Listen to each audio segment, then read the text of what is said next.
अच्छा बुरा मूड में था। पता नहीं इसके भैया भाभी कहां से अटक गए। नॉनसेंस।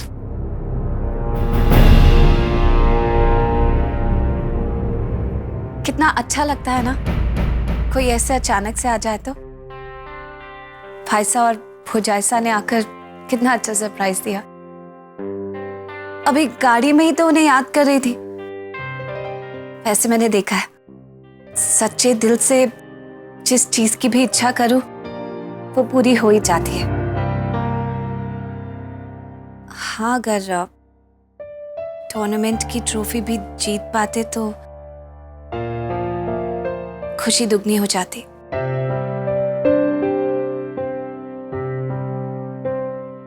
देखिए, आज टूर्नामेंट में जो कुछ भी हुआ उसकी वजह से अपना दिल छोटा मत कीजिए प्लीज। आपको ना जिता पाने का अफसोस मुझे भी है, मुश्किल से ही सही, लेकिन मैंने अपने दिल को समझा लिया है। क्योंकि अगर इस वजह से भाईसा और भुजाइसा हमें उदास देखेंगे तो उन्हें शायद लगेगा कि मैं यहाँ खुश नहीं हूँ, जबकि ये बात तो बिल्कुल गलत है। आपका साथ मिलने पर जो खुशी और सपोर्ट मुझे मिला है वो तो शायद मुझे कभी कहीं और नहीं मिल पाता। और भाईसा और भुजाइसा तक सच बात ही पहुंचनी चाहिए ना, है ना? अरे भाई कहाँ रह गए? हम अकेले नहीं खाना खाने वाले। आई भाईसा, चलिए सब बुला रहे हैं।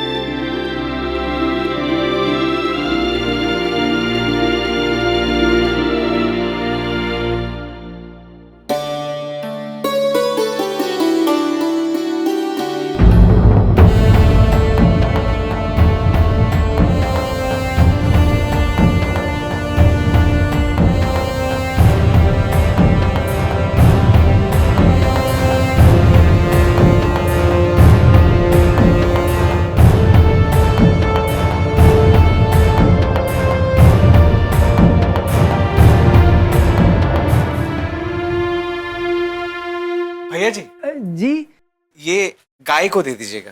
गाय? जी गाय को। काओ।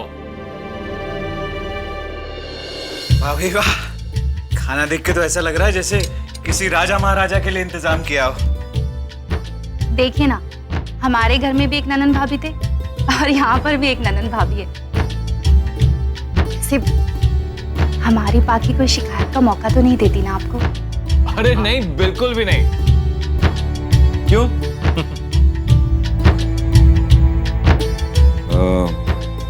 आप लोग यूं अचानक आ गए? हमको बोल दिया था हम लेने आ जाते। अरे नहीं जी, दरअसल हम निकले तो माता के दर्शन के लिए थे, वैष्णो देवी, पर इतना पास आके बाकी से मिले बिना जाने का मन नहीं हुआ, तो इसलिए आ गए। बहुत अच्छा किया, इस बहाने हम सबसे मुलाकात होगी। क्यों? सो तो है। इतनी बड़ी गलती हो कैसे गई मुझसे? हम समझ सकता हूँ, गलती हुई सो हुई। इस चक्कर में पुरानी मैडम की इतनी महंगी साड़ी इस नई मालकिन की गवार भाभी को दे दी। अगर साहब ने देख ली वो साड़ी उन भाभी जी के पास तो सोचिए क्या होगा। तुम लोग मेरा मुंह क्या देख रहे हो? हैं? बाहर मेहमान आए हैं, जाके अपना अपना काम करो, समझे ना? जाओ। सुनो, मैं बाहर नहीं आऊंगी, समझे ना? जाओ जाओ ना। वैसे आज का दिन बहुत पवित्र दिन है। आज द्विभुज पूर्णिमा है। ननन और भाभी के लिए ये दिन बहुत ही खास होता है। आज भाभी द्वारा ननन को धागा बांधने का रिवाज है।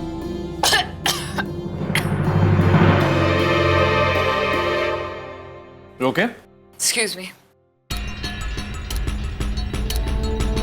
Well, हमारे यहाँ भी एक रस्म होती है। शनिवार के लंच से पहले की रस्म। अब सारे रिवाज पूरे हो रहे हैं तो वो रिवाज भी पूरा हो जाए जो इस घर का है।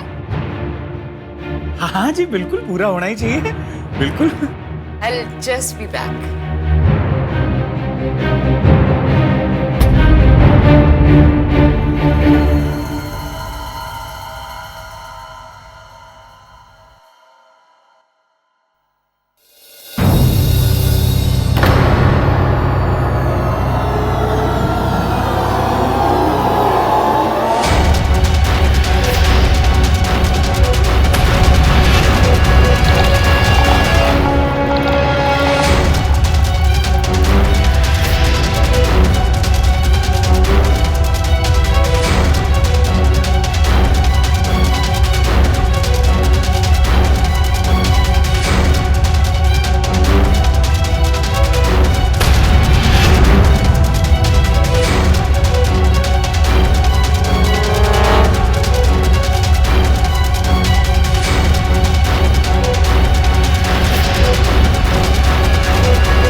हमारे यहाँ भाभी को वाइन पिलाने की रस्म है।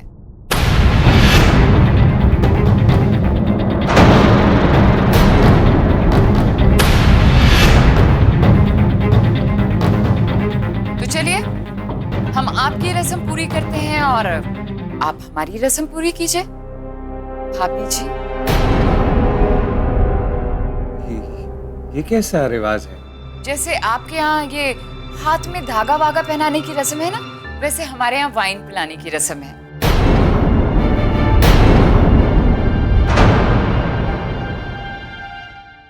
क्यों पाखी, ये रिवाज पूरा करोगी ना?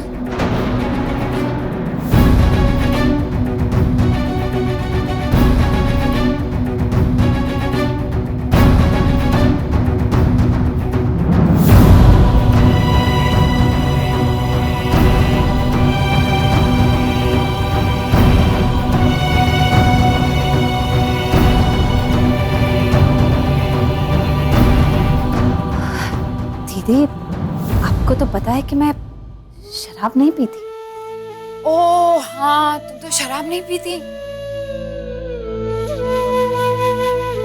तुम्हें यही सिखा के बड़ा किया गया है कि शराब पीने से पाप लग जाता है? नहीं दी, पाप और पुण्य की तो बात ही नहीं है। बात अपने उसूलों की है, अपने विश्वास की है। उसूल, विश्वास, माय फुट। फर्मेंटेड इडली खाती हो ना, दही खाती हो, वो भी फर्मेंटेड होता है। तो फिर इसमें क्या है? ये भी तो फर्मेंटेड ग्रेप से बनी है ना। जब तुम्हारे उसूल और विश्वास किसी और काम में आड़े नहीं आते, तो फिर इसमें क्या?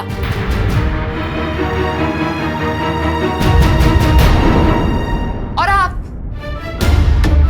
आपने अपनी बहन को नहीं बताया कि वाइन फर्मेंटेड ग्रेप जूस होती है? जी, हमारे घरों में बच्चों को शराब पिलाना नहीं सिखाया जाता।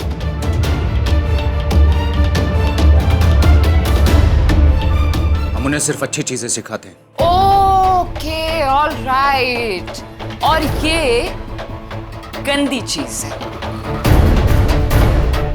तुम्हें और तुम्हारी गंवार बहन को जरा सा भी अंदाजा है कि ये हमारी सोसाइटी के उसूल है?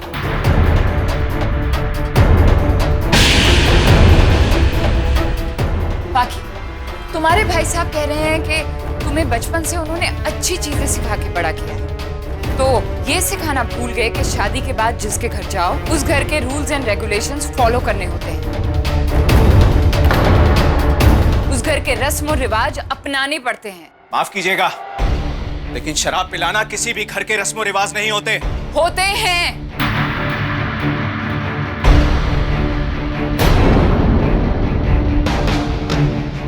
जिस सोसाइटी में हम रहते हैं, वहाँ के रस्मों रिवाज होते हैं। और अगर उसमें आपकी बहन मिसफिट है, तो ये उसकी प्रॉब्लम है, हमारी नहीं।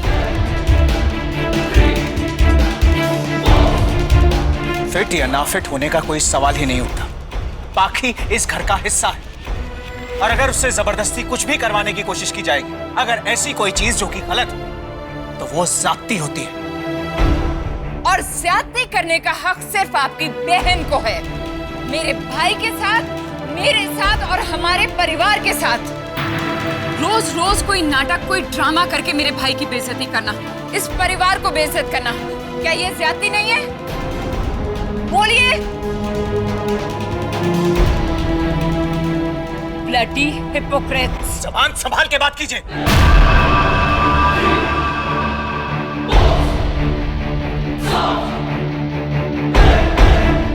मेरी बहन कभी कोई ऐसा काम नहीं करेगी कि जिससे उसके पति की इज्जत को ठेस पहुंचे। अच्छा, तो फिर अपनी बहन से पूछिए कि उस दिन मेरे घर किटी पार्टी में अपनी सड़ी हुई 2 कौड़ी की चप्पल पहन के आ गई। अंशुमन की और मेरी कितनी बेइज्जती हुई थी वहां। और आज टेनिस क्लब में वहां क्या हुआ? ड्रेस बहुत छोटी है, मैं नहीं पहनूंगी, चाहे पति कितना भी बेइज्जत हो जाए। लावण्या। गिरीश, 1 मिनट। सब लोग हम पर थूथू कर रहे होंगे, सब लोग हम पर हंस रहे होंगे, अंशुमन पर हंस रहे होंगे, इस परिवार पर हंस रहे होंगे। मेरा भाई आज तक कोई कंपटीशन नहीं हारा, इस शहर की शान था वो, लेकिन आज वो गेम बिना खेले वापस आ गया। क्यों? पूछे क्यों? क्योंकि उसकी गांव की बीवी ने टेनिस का ड्रेस पहनने से मना कर दिया। मिसेस राठौड़ बनके हर इवेंट में जाती है, हर पार्टी में जाती है, लेकिन वहां जाके क्या करती है? वही अपनी मिडिल क्लास गांव वाली हरकतें।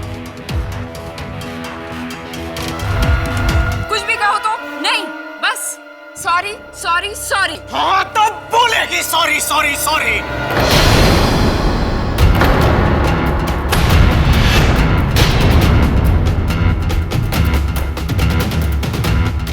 किसी काम के लिए उसका दिल नहीं गवारा करता तो वो बोलेगी सॉरी। अरे बहन, लाखों में नहीं करोड़ों में एक है। खाना बनाना जानती, घर के काम कर लेती, लोगों के सुख दुख बांटती है, समझदार है, सारे गुण है इसमें। पर एक गंदा काम नहीं कर सकती तो वो बुरी होगी। राइट, ये सारे गुण तो हमारी सर्वेंट महाजी में भी हैं। तो इसका मतलब ये हुआ कि उन्हें इस घर की बहू बना ले।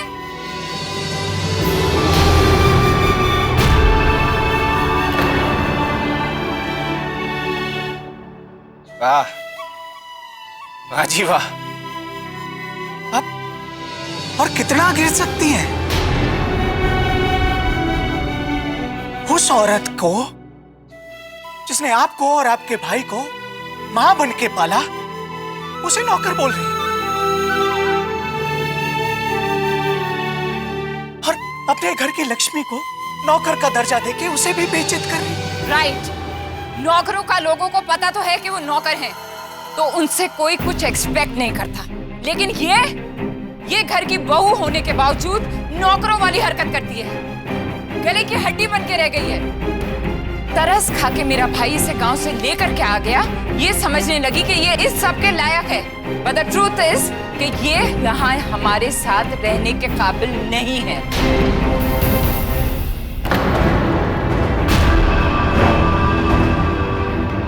इनफैक्ट इससे ज्यादा कल्चर तो हमारे घर के नौकर होते हैं। बस, बस, बस, बस।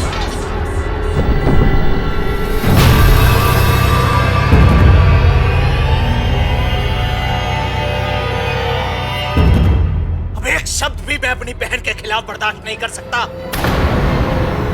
और हाँ, तरस खा के नहीं, भीख मांग के लेके आए थे हमारी पाखी को यहां। क्यों? बताया नहीं आपने जमाई साहब? 100 बार माफी मांगी थी, पछतावा जताया था, तब जाके हमने अपने कलेजे के टुकड़े को उस आदमी को सौंपा जिसके बारे में हमें मालूम था कि वो धोखेबाज है।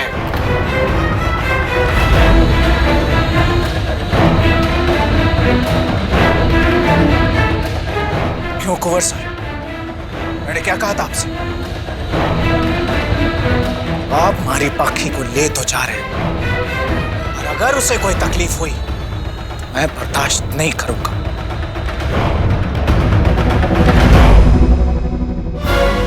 वो तो माता रानी की कृपा से आज हम यहां आ गए और हमने खुद अपनी आंखों से देख लिया। अरे हमें भी कोई शौक नहीं है अपनी बहन को यहां पे रख के बेइज्जत करवाने का। उसका भाई जिंदा है अभी। और हाँ, आप जो कह रहे थे ना आपकी पाखी लायक नहीं है। अरे आपका समाज पाखी के लायक नहीं है। तो आपके घर में खड़ा हूं, वरना हमारी पाखी के खिलाफ इतना कुछ किसी और ने बोला होता ना तो गर्दन काट देता।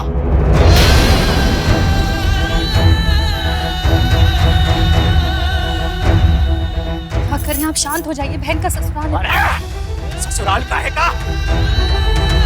अपनी बहन को इन दोगले लोगों के बीच में 1 मिनट नहीं रहने दूंगा। भाई मिन्नतें करता है, बहन बेइज्जती करती है।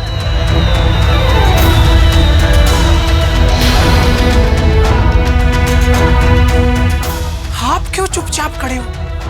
इतना कुछ हो गया और आप कुछ भी नहीं बोले। मतलब आपकी भी सहमति है ना इसमें?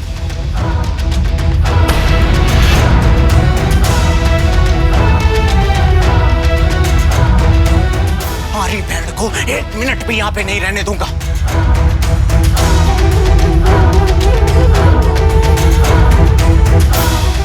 चल बाकी। क्या कर रहे हैं आप? भाई साहब मेरी बात सुनिए, आपको मेरी सौ है, चलिए मेरे साथ।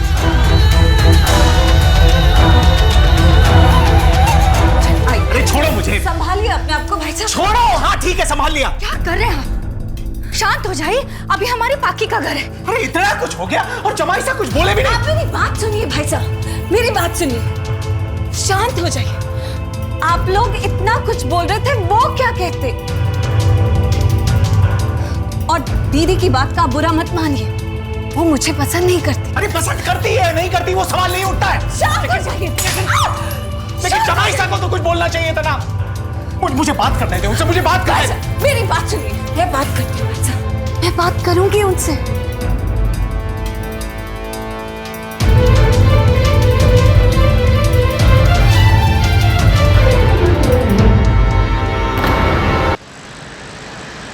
आज तो हद कर दी तुम दोनों। मैंने वही किया जो सही था। अब उस लड़की को यहाँ से निकलना चाहिए। तो तुम्हें लगता है तुमने जो किया वो सही था, और मुझे तो कुछ पता ही नहीं ना कि तुम दोनों भाई बहन उस लड़की को उस घर से निकालने के लिए यहाँ लेकर आए हो। हर रोज उसकी बेइज्जती करती हो, हर रोज उसके लिए एक नई अड़चन पैदा करते हो, उसके लिए प्रॉब्लम्स क्रिएट करते हो। उस बेचारी को ये महसूस कराते हो कि वो इस सोसाइटी के लायक नहीं है। हाँ तो नहीं है वो सोसाइटी के लायक, और वो इतनी बेशर्म है कि ये जानते हुए भी इस घर में टिकी हुई है। कम से कम आज की बेइज्जती के बाद तो उसे घर से निकल जाना चाहिए था। क्योंकि वो मासूम है, वो सोच भी नहीं सकती कि तुम ये सब कुछ जानबूझ कर रहे हो। वो तो अंशुमन के पास नहीं आई थी ना भीख मांगने के उसे इस घर में रख लो। बस अंशुमन अपने सो कॉल्ड इमेज को बचाने के लिए उसे यहाँ लेकर आया। बस करो, क्यों कर रहे हो ये सब कुछ? अगर उस रिश्ते की इज्जत नहीं रख सकते ना तो कम से कम इंसान को इंसान तो समझो। गिरीश, तुम अपने काम से काम रखो। ठीक है, मैं अपने काम से काम रखूंगा। तुम दोनों भाई बहन को जो सही लगता है वो करो, लेकिन आज के बाद मुझे जो सही लगता है मैं वो करूंगा, और पाखी की मदद करने के लिए मुझसे जो बन पड़ेगा मैं वो करूंगा। गाड़ी रोको। गिरीश, मैंने कहा गाड़ी रोको। Stop the car. मुझे तुम्हारे साथ इस गाड़ी में 1 मिनट नहीं बैठना है। गिरीश, सेंट्रल लॉक खोलो। सेंट्रल लॉक खोलो गिरीश। बस करो लावण्या, बस करो।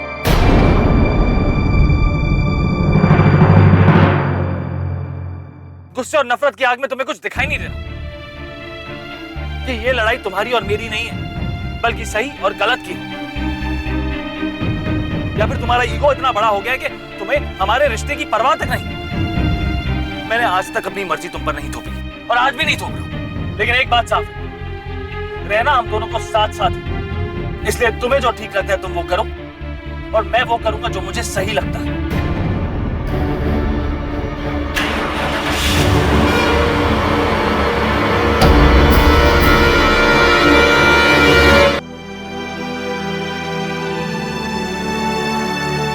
मैं जानता हूं तुम बात करना चाहती हो। मैं खुद तुमसे कुछ बात करना चाहता हूं। हाँ, लेकिन यहाँ नहीं, कहीं बाहर चलकर बात करें।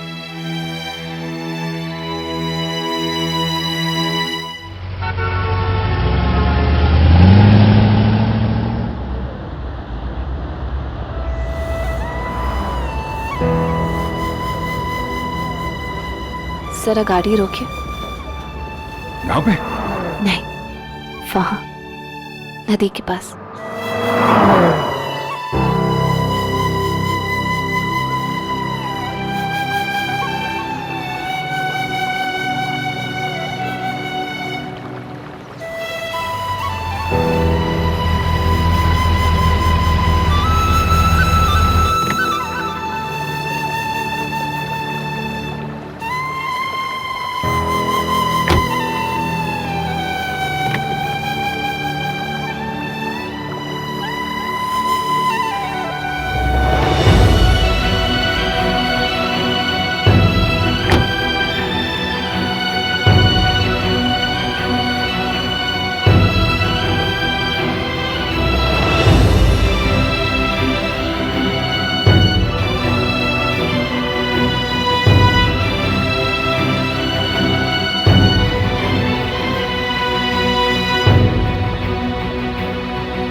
लड़की डूब के सुसाइड तो नहीं करने वाली?